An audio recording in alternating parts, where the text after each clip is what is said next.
O investimento será de 9 trilhões de reais, quase o PIB do Brasil, e cerca de 450 vezes mais que o orçamento da Paraíba em 2023. Estima-se que a obra, englobando o porto e a cidade, gere 150 mil empregos diretos e indiretos. A expectativa é de que a cidade possa abrigar mais de 200 mil habitantes e receber anualmente mais de 1 milhão de turistas. Fala, seus mal diagramados! Todo dia sai de casa um malandro e um otário. Quando eles se encontram, fazem negócio. Esse clichê é irrevogável, ainda mais num país em que a população cultiva mais crença por esquemas de pirâmide do que por deuses e entidades místicas. É só compilar algumas notícias recentes para compreender como o estelionato é tão popular por aqui. Sasha Meneghel perdeu 1 milhão num esquema realizado por irmãos da igreja evangélica que ela frequenta com o namorado em Curitiba. Juliana Paz se envolveu num golpe de revenda de carros usados. Luciano Zafir anunciou o robozão do Pix, que prometia sei lá quantos % de lucro diariamente. E Ronaldinho Gaúcho esteve em tantos, mas tantos esquemas que até chamado para depor em CPI ele foi. Mas o que aconteceu em uma cidade da região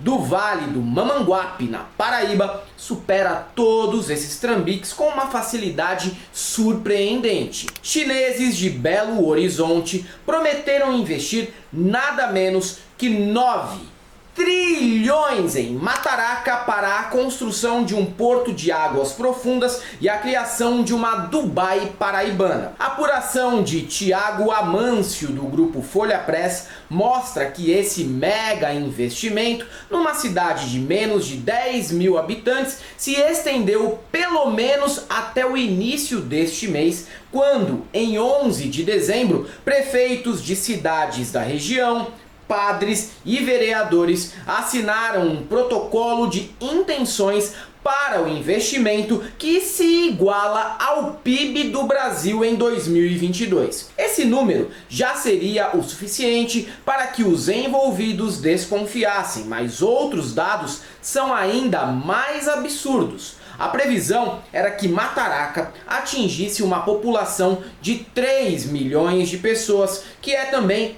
3 vezes a quantidade de habitantes da capital, João Pessoa. E por fim, os integrantes do poder público ignoraram completamente as credenciais da CRT Construção de Nova Cidade. Apesar de ser quase um CNPJ fantasma, a companhia declara ser detentora de um capital de 800 bilhões de reais, apenas 4 vezes maior que o capital da Petrobras. Um feito e tanto para uma empresa que não tinha site, telefone ou portfólio. Tudo isso estava sendo aceito como verdade absoluta até pelo governador da Paraíba, João Azevedo, do PSB, que só desmarcou uma reunião com o grupo após as suspeitas começarem a vir à tona em jornais regionais como Tribuna Livre da rede Arapuã. Veja bem, esse é um projeto que eu não conheço, né? Na verdade, eu não conheço esse projeto.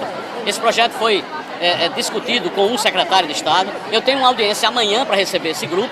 Eu quero me inteirar exatamente de que é que se trata, para poder, inclusive, emitir uma opinião mais abalizada. Mas tudo que vier de benefício para a Paraíba, logicamente, o governo tem que estar atento, acompanhando para que, em se concretizando, traga benefício. Eu vou, amanhã, pela primeira vez, ter o contato com esse grupo que está apresentando esse projeto. Como se não fosse possível notar nada de estranho antes da apuração da imprensa, não é mesmo? A aproximação da empresa, liderada por Jianing Shen e seu filho Huotian Shen, com os políticos locais, só foi possível por meio de uma ponte construída pela consultoria de José Orlando, presidente da consultora BNBR Brasil, ainda no ano de 2020. Ele explicou à reportagem que quando o projeto para Mataraca foi apresentado, a proposta era bem mais humilde e, até sendo bastante otimista, viável. O investimento naquela época seria de 150 bilhões e a cidade acomodaria 250 mil pessoas. Muitos confiaram por motivos óbvios para a população regional. Hoje, a China lidera mega empreendimentos no mundo todo e o porto estava previsto em Mataraca há mais de uma década, quando as atividades de mineração foram encerradas por lá, o que ocasionou muito desemprego. Só que é um absurdo imaginar que um aumento de 60 vezes no investimento e a previsão de acomodar 12 vezes mais pessoas que inicialmente não foram vistos como um grande disparate para Orlando, que acredita que uma empresa que passou 36 meses prospectando um negócio não poderia ter más intenções. À meia-noite eu te conto. Porém, apesar de demonstrarem interesse em 11 mil hectares na região, os chineses não chegaram a comprar nenhum sítio lá, mas negociaram áreas em troca de permutas de imóveis na cidade imaginária e futurística. Só que esse projeto de 3 milhões de habitantes começou a ficar pequeno, perto dos sonhos de Jianing Shen. No melhor estilo coach de TikTok, ele pediu para que a reportagem da Folha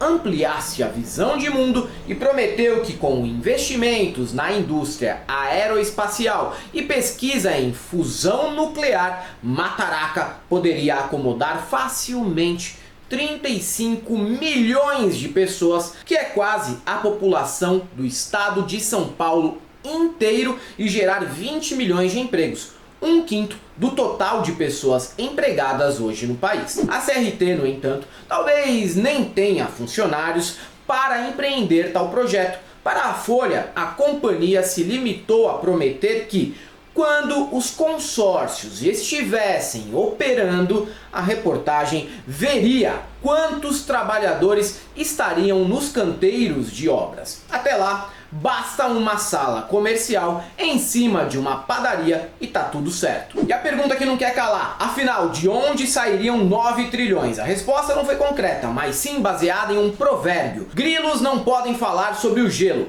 e sapos de poço não podem falar sobre o mar. Não sei se esse provérbio é famoso na China, mas esse me parece o tipo de boçalidade que o Pablo Marçal usaria. O consulado chinês no Recife pôde falar um pouco sobre a CRT e diz desconhecer a empresa, ainda confirmou que há sim indícios de fraude nessas promessas.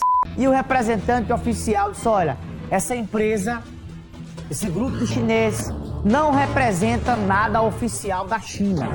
Inclusive eu quero chamar a atenção com essas palavras para a possibilidade de fraude nesse processo. O Jornal da Paraíba já havia descoberto que, além dos números mirabolantes, até os vídeos apresentados pela CRT eram cópias de projetos de outras empresas. Uma dessas apresentações futurísticas para a região era nada menos que cópia de um projeto apresentado por um escritório dinamarquês para a cidade de Shenzhen, na China. Questionado sobre o motivo para surrupiar projetos de uma cidade a 16 mil quilômetros de distância de Mataraca, Shen também foi bastante criativo. O vídeo original teria sido deixado em um laptop num hotel, então eles resolveram mostrar outra proposta que acharam interessante e que poderia até ter umas ideias incorporadas para Mataraca. Com todas essas evidências, a promotora de justiça de Mamanguape, Ellen Veras, resolveu instaurar procedimento extrajudicial para investigar o caso. Mas o que me deixa surpreso e me intriga bastante nessa história é em como o brasileiro parece ter perdido a capacidade de ser malandro. Além de não notar o provável golpe desde o início, ainda erraram em outro ponto.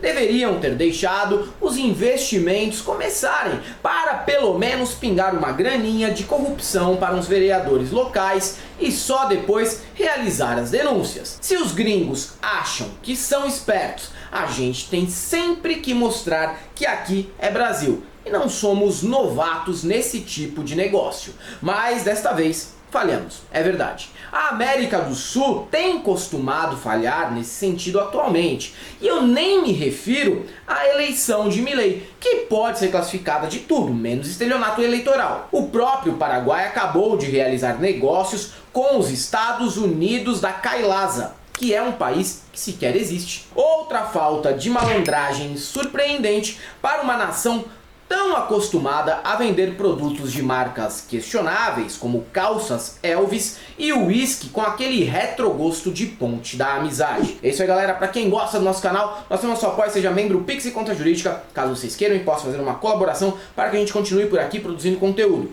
Além do YouTube, são presentes também no Facebook, no Twitter, no Instagram, no TikTok. Sigam a gente por lá. Não deixem de conhecer nossas camisetas no site da El Cabriton e também o nosso curso no Instituto Conhecimento Liberta, o ICL. E para todos aqueles que acreditaram nessa proposta do escritório chinês para a cidade de Mataraca, só temos uma coisa para te dizer: não passarão.